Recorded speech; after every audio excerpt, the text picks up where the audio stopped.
Hello नमस्कार दोस्तों, welcome to our YouTube channel GKYSK। दोस्तों, आज की इस वीडियो में हम लोग बिहार पुलिस फॉरेस्टर यानी वनपाल के प्रैक्टिस सेट को देखने वाले हैं।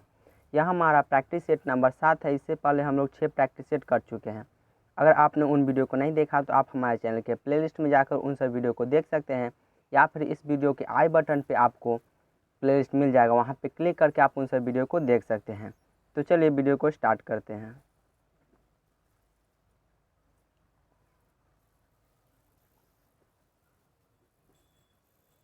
पहला प्रश्न है हमारा, निम्नलिखित में से किस नेता को नेताजी कहा जाता है? सही उत्तर कमेंट बॉक्स में बताइएगा। सही उत्तर हो जाएगा सुभाष चंद्र बोस जी को। सुभाष चंद्र बोस को सबसे पहले एडोल्फ हिटलर ने नेताजी कहा था। अगला प्रश्न, जलालुद्दीन मोहम्मद किस नाम से प्रसिद्ध हैं? सही उत्तर हो जाएगा अकबर। जलालुद्दीन मोहम्मद जो है वो अकबर का नाम है। बात कर लेते हैं अकबर के बारे में। तो अकबर का जन्म 15 अक्टूबर 1542 ईस्वी में अमरकोट में हुआ था। इसकी मृत्यु 27 अक्टूबर 1605 ईस्वी को आगरा में हो गई थी, और इसने दीन-ए-इलाही धर्म की स्थापना किया था।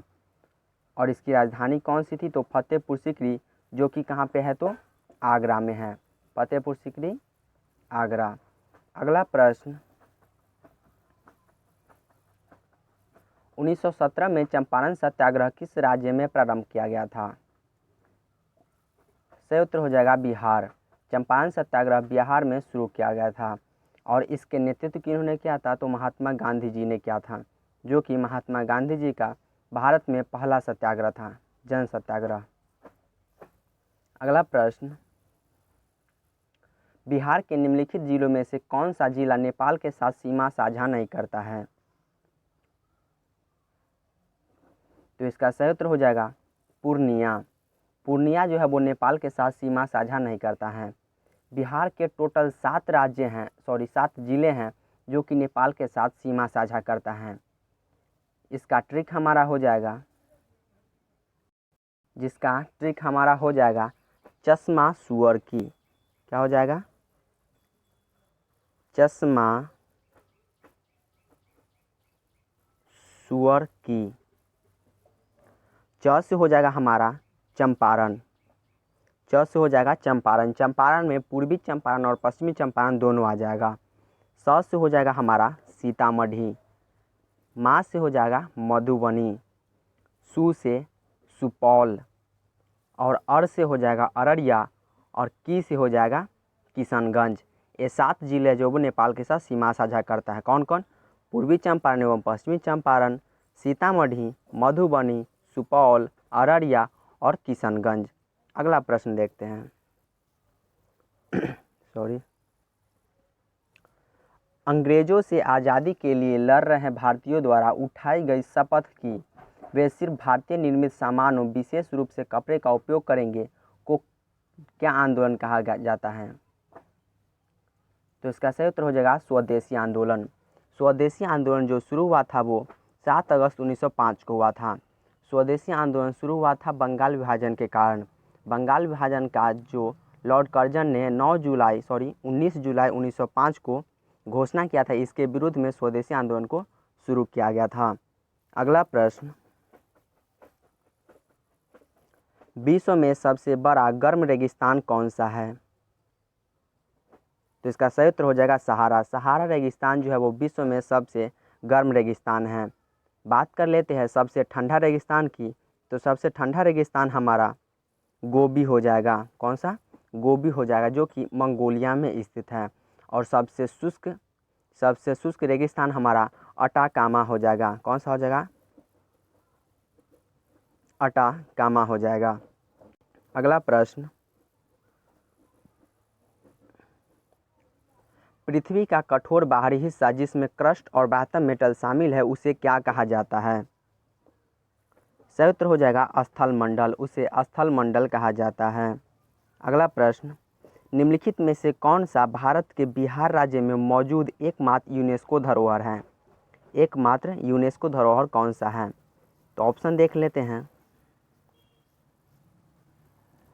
ऑप्शन है आपका महाबोधि विहार, नालंदा विक्रमशिला मठ का प्राचीन स्थल या शेरशाह सूरी का मकबरा।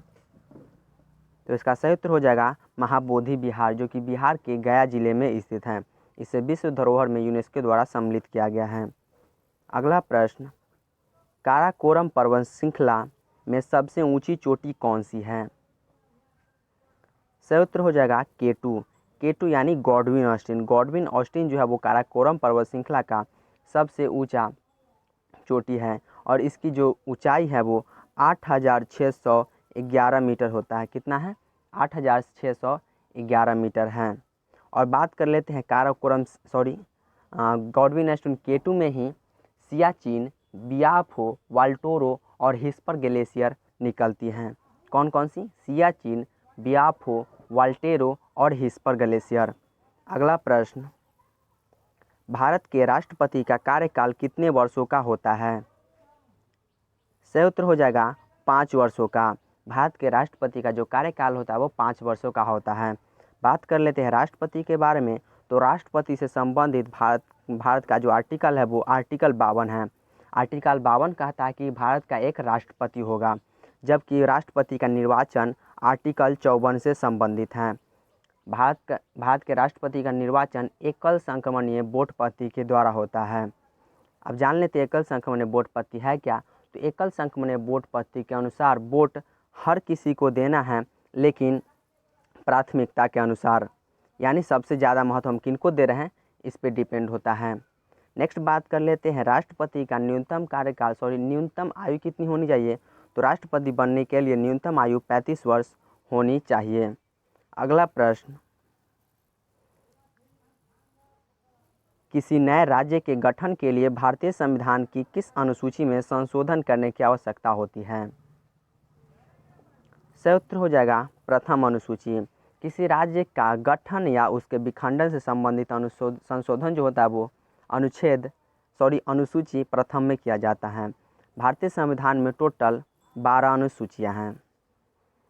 अगला प्रश्न, Barh super thermal power station यानी BSTPS किस राज्य में स्थित है? सही उत्तर हो जाएगा बिहार। अगला प्रश्न है, सर्वोच्च न्यायालय यानी सुप्रीम कोर्ट के न्यायाधीश पद पर नियुक्ति के पात्र बनने के लिए किसी न्यायाधीश को उच्च न्यायालय यानी हाई कोर्ट के लिए न्यायाधीश के रूप में कितने वर्षों की सेवा आवश्यक होती है? सही उत्तर हो जाएगा 5 वर्ष का। बात कर लेते हैं तो सर्वोच्च न्यायालय के न्यायाधीश बनने के लिए हाई कोर्ट में से संबंधित जो आर्टिकल है वो आर्टिकल हमारा 124 का 3 है। आर्टिकल 124 के 3 के अनुसार सुप्रीम कोर्ट के न्यायाधीश बन सकते हैं यदि वे भारत के नागरिक हो। पहला शर्त है वे भारत के नागरिक हो। दूसरा शर्त, यदि वो हाई कोर्ट यानी उच्च न्यायालय में कम से कम 5 वर्षों का कार्यकाल, मतलब 5 वर्ष वह न्यायाधीश के रूप में कार्य कर चुके हो। और तीसरा है हमारा कि वो कम से कम 10 साल तक हाई कोर्ट में, कम से कम 10 साल तक हाई कोर्ट में अधिवक्ता रह चुके हो।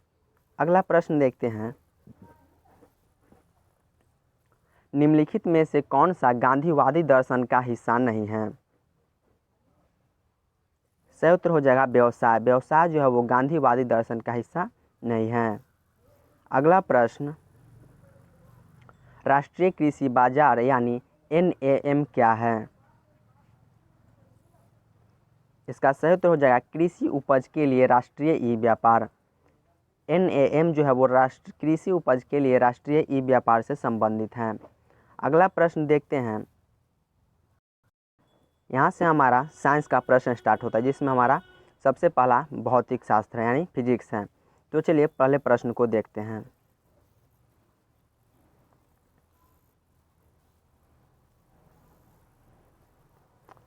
पहला प्रश्न है हमारा, किसी चालक के सिरों के बीच विभवांतर जब 1.30 वोल्ट है तब चालक से बहने वाले विद्युत धारा 0.055 एम्पियर है। यदि विभवांतर 2.60 वोल्ट हो जाए तब चालक से कितनी एम्पियर धारा बहेगी? तो इसको सॉल्व कीजिएगा और राइट आंसर कमेंट बॉक्स में बताइएगा। चलिए इसको सॉल्व करते हैं। अगर आपको ज़्यादा टाइम चाहिए तो आप वीडियो को पॉज कर सकते हैं। तो यहाँ पे हमारा जो फॉर्मूला है V2/V1 इक्वल टू हो जाएगा I1/I2 I2/I1, यह लगेगा V2/V1 बराबर I2/I1।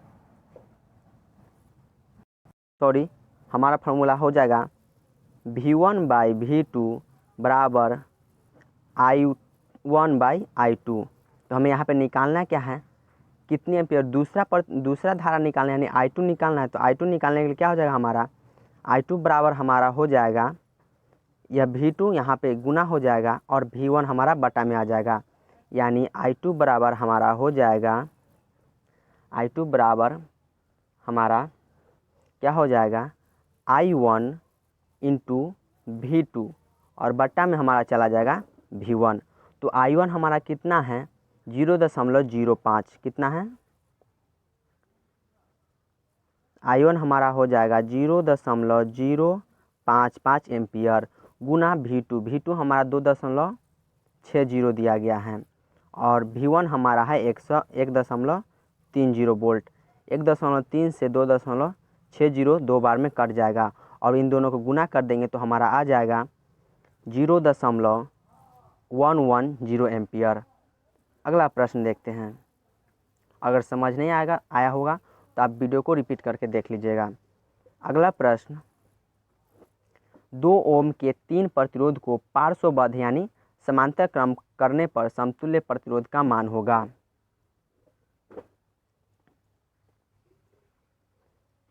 तो इसका सही उत्तर हो जाएगा 2/3 एम्पियर ओम। चलिए इसको बनाते हैं। तो हम लोग जानते हैं कि समतुल्य प्रतिरोध जब समांतर क्रम में हो तो 1/R बराबर हो जाएगा 1/R1 plus 1/R2 plus 1/R3 हो जाता है। तो हमारा R का मान तो सेम है, कितना है 2 है, तो हो जाएगा 1/2 प्लस 1/2 और प्लस में हो जाएगा 1/2, तीनों समान है यानी हमारा हो जाएगा 3 × 1/2, यानी हमारा क्या हो जाएगा 3/2 हो जाएगा। तो 1/R बराबर मान हमारा 3/2 है। तो जब हम R का मान निकालेंगे तो क्या हो जाएगा, इसको पलटेंगे तो यह भी पलट जाएगा, यानी हो जाएगा हमारा 2/3। सही उत्तर क्या हो जाएगा 2/3 ओम। अगला प्रश्न देखते हैं,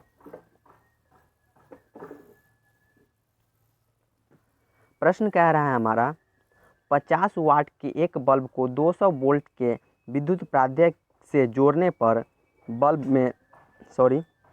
में प्रवाहित होने वाली धारा का मान कितना होगा।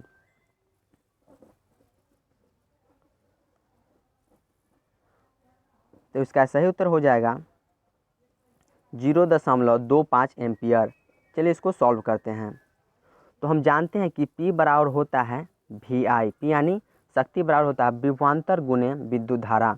हमें यहाँ पे निकालना है I का मान, I बराबर हमारा हो जाएगा V बटा में हमारा क्या चला जाएगा V हमारा क्या चला जाएगा बटा में, यानी I बराबर हो जाएगा हमारा I बराबर P/V यानी 50 और बट्टा में 200। इसको काटेंगे तो हमारा आ जाएगा 1/4 जो कि हो जाएगा 0.25, कितना हो जाएगा 0.25 एम्पियर। अगला प्रश्न देखते हैं, एक अवतल दर्पण की वक्रता त्रिज्या 20 सेंटीमीटर है, इसका फोकसांतर होगा। बिल्कुल इजी क्वेश्चन, सही उत्तर बताइएगा। सही उत्तर हो जाएगा 10 सेंटीमीटर, क्योंकि हम जानते हैं कि F बराबर हमारा होता है R/2 और R का मान 20 है, तो 20 को 2 से भाग करेंगे तो 10। अगला प्रश्न,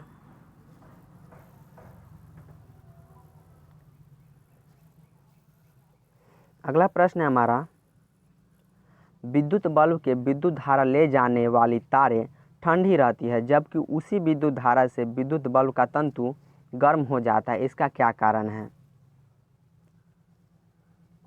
सही उत्तर कमेंट बॉक्स में बताइए। सही उत्तर हो जाएगा क्योंकि तंतु का जो प्रतिरोध होता है वो अपेक्षाकृत अधिक होता है। ऑप्शन नंबर डी यानी कि 4, तंतु का प्रतिरोध अपेक्षाकृत क्या होता है अधिक होता है। अब बात कर लेते हैं विद्युत बल्ब का जो तंतु होता है वो किसका बना होता है, टंगस्टन का बना होता है और टंगस्टन का जो गलनांक होता है वो 3300 कितना होता है 3380 डिग्री सेंटीग्रेड होता है। कितना होता है 3380 डिग्री सेंटीग्रेड। अगला प्रश्न देखते हैं,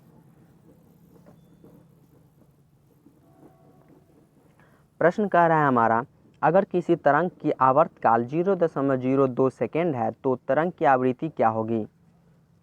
सही उत्तर कमेंट बॉक्स में बताइए। चलिए इसको सॉल्व करते हैं। तो हम लोग जानते हैं कि टी यानी आवर्तकाल बराबर होता है 1/न्यू, न्यू यानी आवृत्ति। तो हमें निकालना है आवृत्ति, तो आवृत्ति बराबर क्या हो जाएगा 1/t। तो 1 और बट्टा में t हो जाएगा 0.002। अगर इस दशमलव को पार करेंगे तो ऊपर आपका 3 जीरो बैठ जाएगा, तो यह खत्म हो गया। और 1000 को जब 2 से भागेंगे तो हमारा आ जाएगा 500, यानी सही उत्तर हो जाएगा हमारा 500 हर्ट्ज। अगला प्रश्न,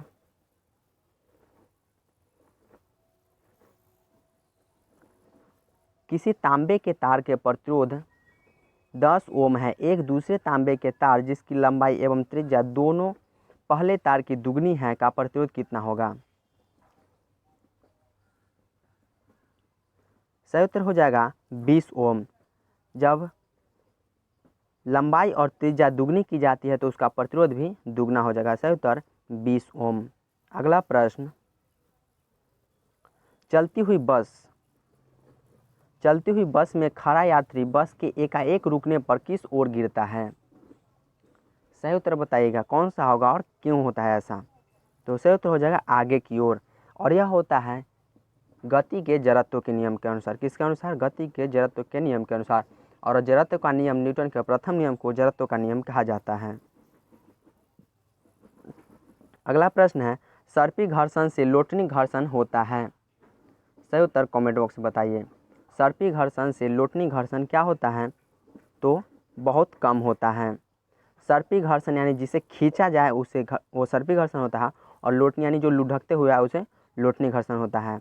अगला प्रश्न, चुंबकीय बल क्षेत्र की तीव्रता का मात्रक निम्नलिखित में से कौन सा है? चुंबकीय बल क्षेत्र यानी चुंबकीय क्षेत्र, तो इसका सही उत्तर हो जाएगा न्यूटन प्रति एम्पियर मीटर। क्या होता है? न्यूटन प्रति एम्पियर मीटर। अगला प्रश्न,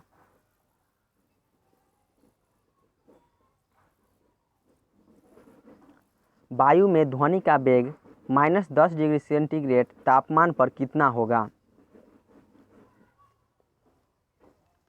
तो इसका सही उत्तर हो जाएगा 325 मीटर पर सेकेंड। बात कर लेते हैं कि हम जानते हैं कि जब ध्वनि का वेग है जो तापमान के अनुसार बढ़ता और घटता, अगर तापमान बढ़ेगा तो ध्वनि का वेग भी बढ़ जाएगा, और तापमान घटेगा तो ध्वनि का वेग भी घट जाएगा। तो 1 डिग्री सेंटीग्रेड तापमान के बढ़ने पर 0.61 मीटर पर सेकेंड से उसका वेग बढ़ जाता है, और इतना ही तापमान घटने से इतना चाल घट जाता है। तब चूँकि कितना है 10 डिग्री सेंटीग्रेड है, तो 0.61 में हम 10 से गुना करेंगे तो हमारा कितना आ गया 6.1 मीटर पर सेकेंड। और यह क्या है माइनस हो, यानी कितना घटा देंगे हम।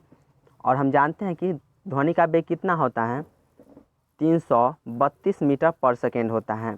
और जब इसमें से हम लोग एक 6.1 मीटर घटाएंगे तो हमारा अप्रॉक्स आता है 325.9, जो कि अप्रॉक्सली हमारा हो जाएगा 325 मीटर पर सेकेंड। सही उत्तर ऑप्शन नंबर सी के साथ चला जाएगा। अगला प्रश्न, ध्वनि की आवृत्ति 100 हर्ट्ज है, आवर्तकाल होगा? ऊपर हम बता चुके हैं, इसको बताइएगा।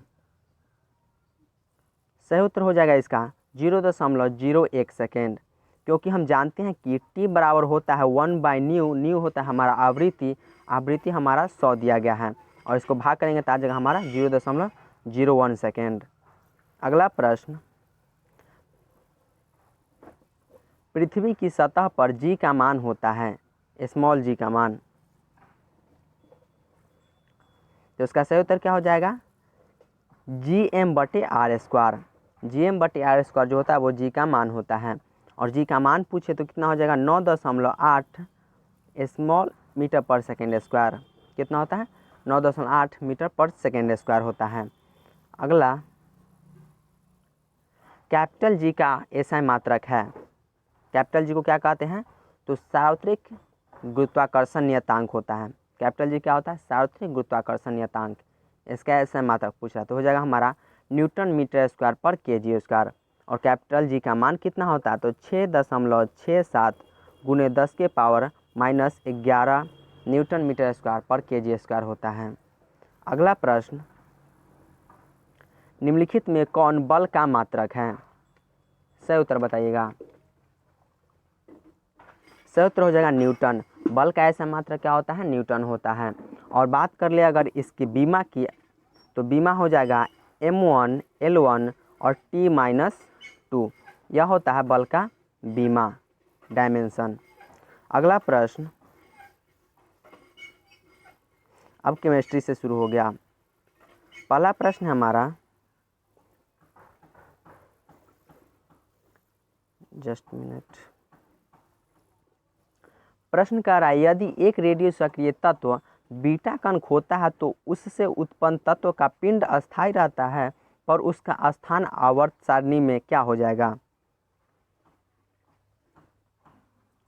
तो इसका सही उत्तर हो जाएगा एक स्थान आगे बढ़ जाता है, क्योंकि हम जानते हैं कि रेडियो सक्रिय तत्व में जब बीटा कण खोता है तो बीटा कण क्या होता है? हमारा ऋणात्मक होता है, और यह एक परमाणु और बीटा कण के खोने से एक परमाणु संख्या में वृद्धि हो जाती है, परमाणु संख्या में एक की वृद्धि हो जाती है।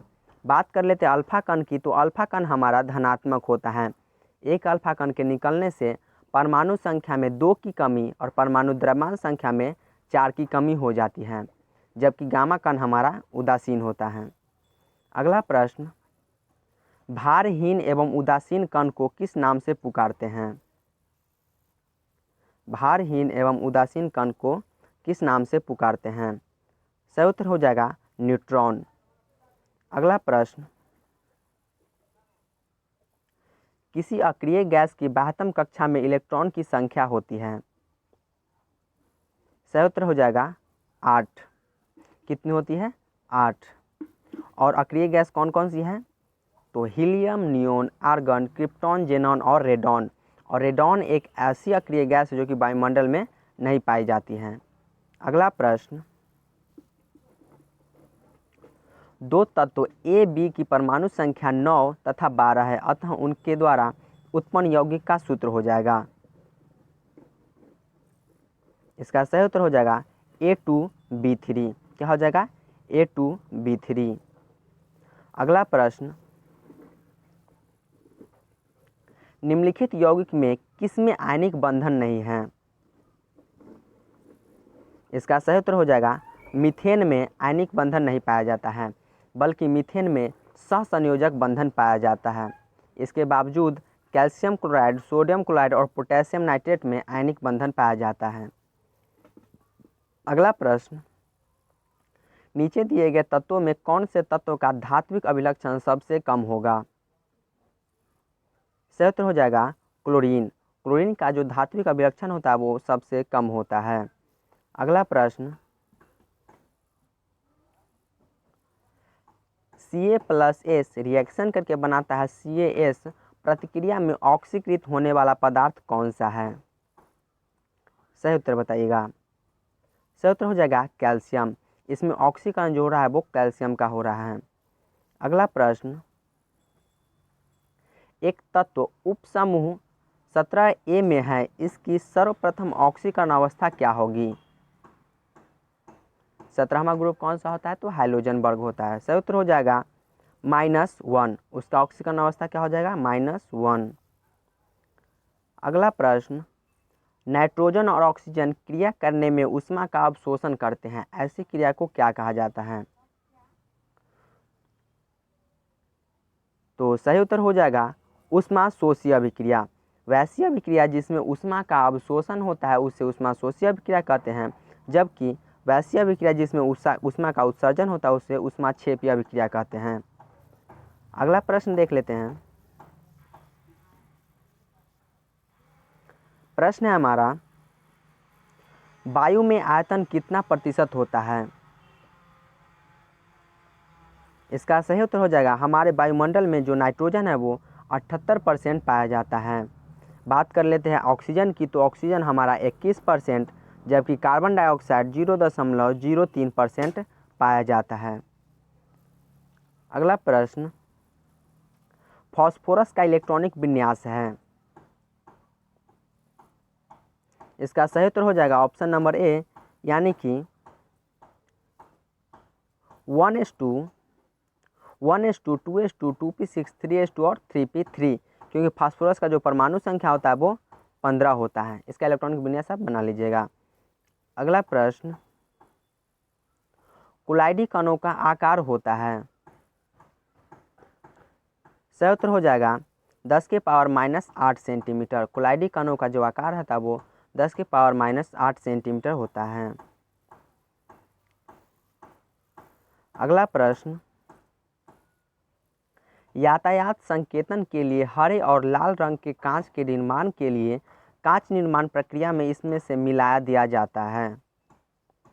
सही उत्तर बताइए।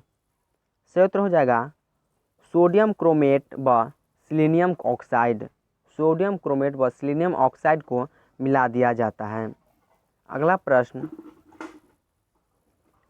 किसी रेडियो सक्रिय तत्व की अर्ध आयु एवं विखंडन स्थिरांक का गुणनफल होता है। सही उत्तर हो जाएगा 0.693। यह अर्ध आयु और विखंडन स्थिरांक का गुणनफल होता है।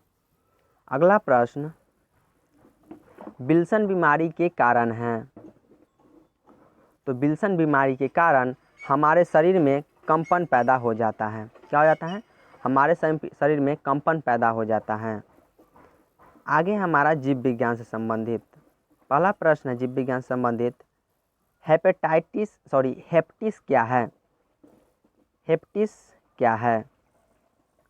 इसका सही उत्तर हो जाएगा हेपेटिस जो होता है वो अपूर्ण प्रतिजन या आंशिक प्रतिजन होता है। प्रतिजन यानी एंटीबॉडी। अगला प्रश्न, मधुमेह के रोगियों को मधुरण कारक के रूप में दिया जाने वाला एक उत्पाद का नाम एस्पार्टम है। यह किस वर्ग से है? एस्पार्टम किस वर्ग से है? इसका सही उत्तर हो जाएगा ऑप्शन नंबर डी यानी एल्कोलाइड्स। एस्पार्टम क्या है? तो एल्कोलाइड्स है। अगला प्रश्न, परिवेश ह्रास द्वारा कितनी होने पर परिवेश वायु स्थिर होती है? सही उत्तर हो जाएगा option number C super adiabatic. परिवेश ह्रास दर सुपर एडियाबेटिक स्थिति पर जाने पर परिवेश में वायु स्थिर हो जाती है। अगला प्रश्न देखते हैं हम लोग, आँख के रोग में निकट दृष्टि दोष को कहते हैं। निकट दृष्टि दोष को कहते हैं। इसका सही उत्तर हो जाएगा मायोपिया। निकट दृष्टि दोष को मायोपिया कहा जाता है, जबकि दूर दृष्टि दोष को हाइपरमेट्रोपिया कहा जाता है। अगला प्रश्न,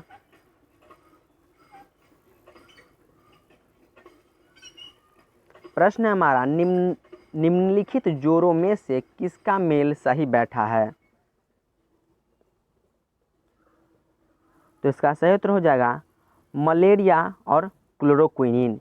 यानी मलेरिया का जो इलाज है वो क्लोरोक्विनिन के द्वारा किया जाता है। जबकि बात कर लेते हैं नेक्स्ट की, तो टेटनेस का जो इलाज है वो एटीएस के द्वारा किया जाता है। एटीएस यानी जिसे टिटबैक भी कहा जाता है। जबकि राजयक्ष्मा यानी टीबी का इलाज बीसीजी के द्वारा किया जाता है। और स्कॉर्बी रोग जो होता है विटामिन सी की कमी से होता है, इसलिए इसका उपयोग विटामिन सी के द्वारा इसका इलाज किया जा सकता है। अगला प्रश्न, अपशिष्ट जल उपचार में रिएक्टर शब्द का क्या अर्थ है? सही उत्तर हो जाएगा वातन टैंक। अपशिष्ट जल उपचार में रिएक्टर शब्द का अर्थ वातन टैंक होता है। वातन टैंक में 2 टैंक होते हैं। पहले टैंक का कार्य जल को छानना होता है, जबकि दूसरे टैंक का कार्य वायु का संचरण होता है। अगला प्रश्न, कॉकरोच जल में जीवित नहीं रह सकता क्योंकि उसका श्वसन अंग है। तो कॉकरोच का श्वसन अंग क्या होता है? सही उत्तर हो जाएगा वातक यानी ट्रैकिया। कॉकरोच का जो श्वसन अंग है वो ट्रैकिया है। अगला प्रश्न, निम्नलिखित में से वे एकमात्र पादप कोशिका कौन सी है जो बिना न्यूक्लिक यानी केंद्रक के होती है? सही उत्तर हो जाएगा एधा कोशिका एधा कोश का जो कि जाइलम को कहा जाता है, जाइलम। और जाइलम जो होता है वो जल के संवहन का कार्य करता है, जबकि फ्लोएम खाद्य पदार्थों के संवहन का कार्य करता है। अगला प्रश्न,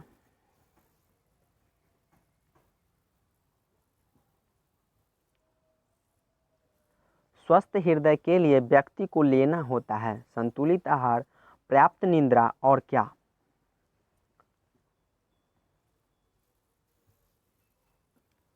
तो इसका सही उत्तर हो जाएगा सही मात्रा में शारीरिक व्यायाम करना होता है। क्या करना होता है? सही मात्रा में शारीरिक व्यायाम करना होता है। संतुलित आहार, पर्याप्त निद्रा के साथ साथ आपको सही मात्रा में व्यायाम भी करना चाहिए। अगला प्रश्न, एथलीट फूड रोग का कारण क्या होता है? तो सही उत्तर हो जाएगा एथलीट फूड जो होता है वो फंगस यानी जीव द्रव के कारण हो जाता है। अगला प्रश्न,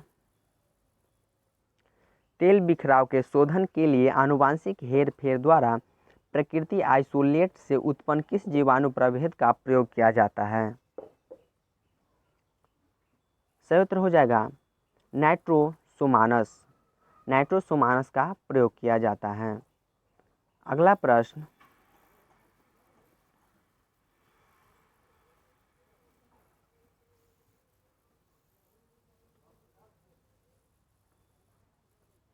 नीला हरा शैवाल, जिसे हम लोग देहाती भाषा में काय भी कहते हैं, इस समूह में सम्मिलित किया गया है।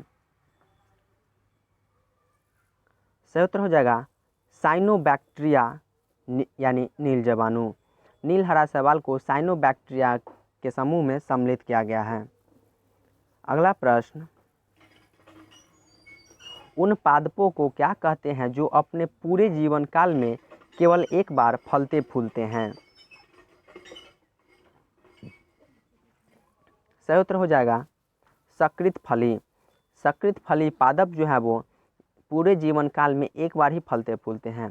जैसे आप लोग केले का वृक्ष देखे होंगे, वो जीव अपने पूरे जीवन काल में एक ही बार फलता फूलता है। अगला प्रश्न, ईसीजी किसकी गतिविधि को दर्शाता है? सही उत्तर हो जाएगा हृदय। ईसीजी होता है वो हृदय की गतिविधि को दर्शाता है, जबकि मस्तिष्क के लिए कौन आता है? तो ईईजी होता है। मस्तिष्क के लिए ईईजी होता है। अगला प्रश्न, जीवाणुवीय रोग किसमें पाए जाते हैं?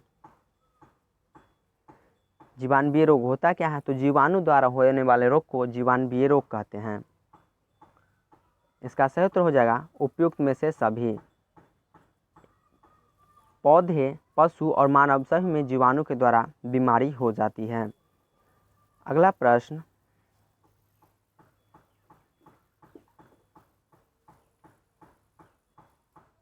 ठोस अपशिष्ट के शोधन की प्रक्रिया पायरोलाइसिस के बारे में निम्नलिखित में से कौन सा कथन सही नहीं है?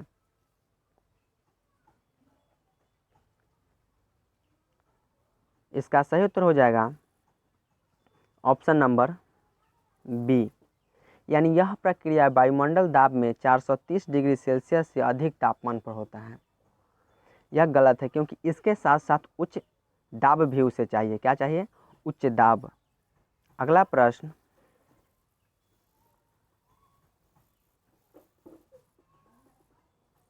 यदि किसी व्यक्ति की रुधिर वाहिका की त्रिज्या कम हो जाए तो उसका रक्त दाब क्या होगा? इसका सही उत्तर हो जाएगा बढ़ जाएगा। यदि रुधिर वाहिका की त्रिज्या कम हो जाए तो रक्तदाब बढ़ जाएगा। अगला प्रश्न, निम्नलिखित में से कौन सी बीमारी प्रोटोजोआ द्वारा पैदा होती है? तो सही उत्तर हो जाएगा मलेरिया। मलेरिया जो है वो प्रोटोजोआ द्वारा होने वाली बीमारी है, और मलेरिया प्लाज्मोडियम के द्वारा हो जाता है, जो कि मादा एनफ्लूएंजा मच्छर के काटने से होता है। सॉरी। अगला प्रश्न, झील अथवा तालाब के सतह जल पर पादप पलवक से तेजी से बढ़ने वाले पुंज को क्या कहते हैं? ऑप्शन है सुपोषण, जल प्रस्फुटन, जल प्रदूषण या जल संबुल। सही उत्तर हो जाएगा सुपोषण। अगला प्रश्न, इनमें से प्रतिस्कंदक नहीं होते। तो सही उत्तर हो जाएगा बरड जो है वो उसमें प्रतिस्कंदक नहीं होता है। प्रतिस्कंदक उसमें पाए जाते हैं जो खून को चूसते या खून पीते हैं। तो जोक, मच्छर, खटमले जो होते हैं वो खून चूसते हैं, जबकि बरड नहीं होते हैं। अगला प्रश्न देखते हैं।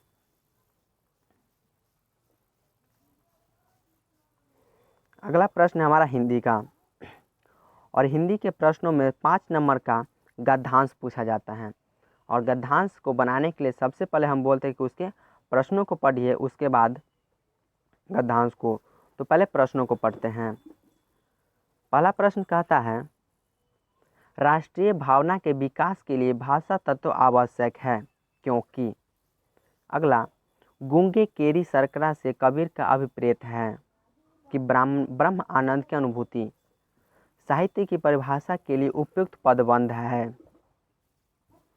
भाषागत वैविध्य के बावजूद राष्ट्रीय भावना का विकास संभव है यदि भाव एवं विचार विनिमय का सक्षम साधन है। तो यह सभी क्वेश्चन हो चुके हैं। आप गद्यांश को वीडियो को पॉज करके पढ़ सकते हैं।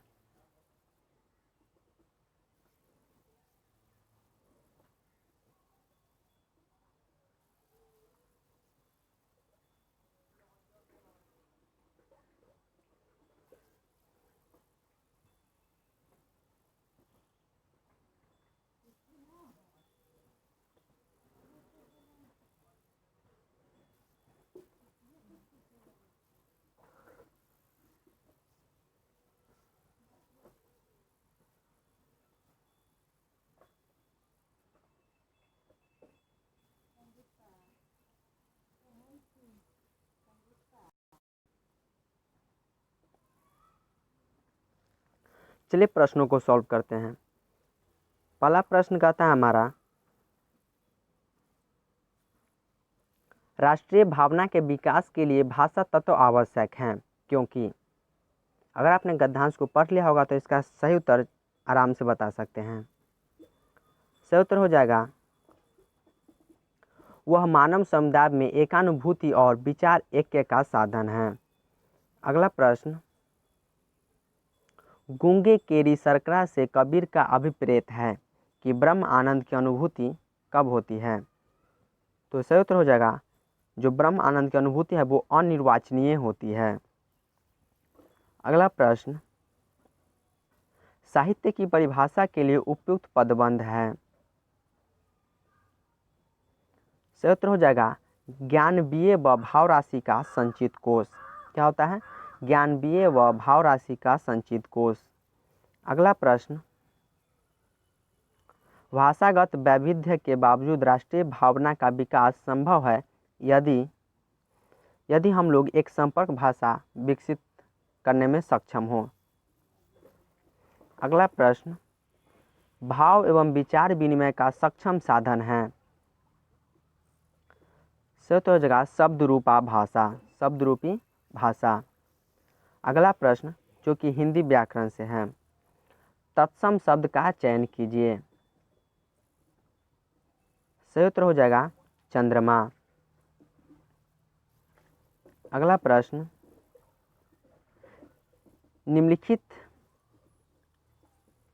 निम्नलिखित में शुद्ध भाग का चयन कीजिए।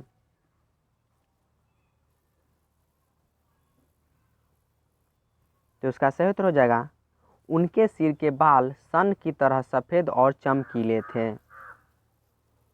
अगला प्रश्न, नीचे दिए गए विकल्पों में से नग शब्द के लिए पर्यायवाची शब्द चुनिए। सही उत्तर हो जाएगा पर्वत। क्या हो जाएगा? पर्वत। अगला प्रश्न, कोप का विलोम शब्द है। सही उत्तर हो जाएगा शांति। माँ बच्चे को दूध पिला रही है में कौन सा कारक है। इससे उत्तर हो जाएगा कर्म कारक है। तो दोस्तों यहाँ पे आज का हमारा वीडियो ख़त्म होता है। यह वीडियो आपको कैसी लगी कमेंट बॉक्स में ज़रूर बताएं, और अगर अच्छी लगी हो तो इस वीडियो को लाइक करें और अपने दोस्तों के साथ इसे शेयर ज़रूर करें। और दोस्तों अगर आप हमारे चैनल पर न्यू हो तो हमारे चैनल को सब्सक्राइब करें और साथ में आने वाले बेल आइकन को भी ज़रूर दबा दें, ताकि जब भी हम ऐसे न्यू वीडियो डालें तो आपको उसका नोटिफिकेशन सबसे पहले मिल सके। तो मिलते हैं नेक्स्ट वीडियो में। Thank you for watching our video.